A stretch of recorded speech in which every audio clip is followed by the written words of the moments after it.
भव्य दिव्य किल्ले स्पर्धा 2024 कोकणला breaking news channel यांच्या संकल्पनेतून आणि भाजप नेते संदीप गावडे यांच्या सहकार्यातून सलग तिसऱ्या वर्षी स्पर्धेचे आयोजन करण्यात आले आहे।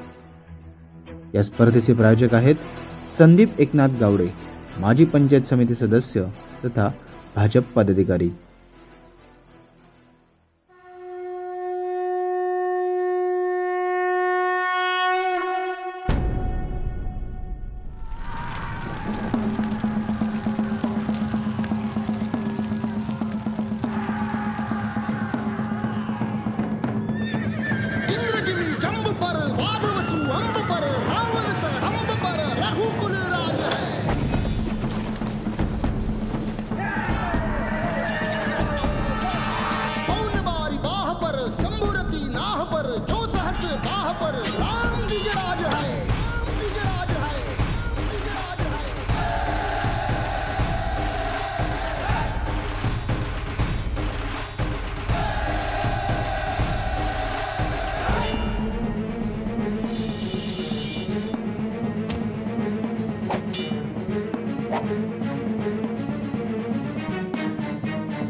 कंस पर शेर शिवराज है।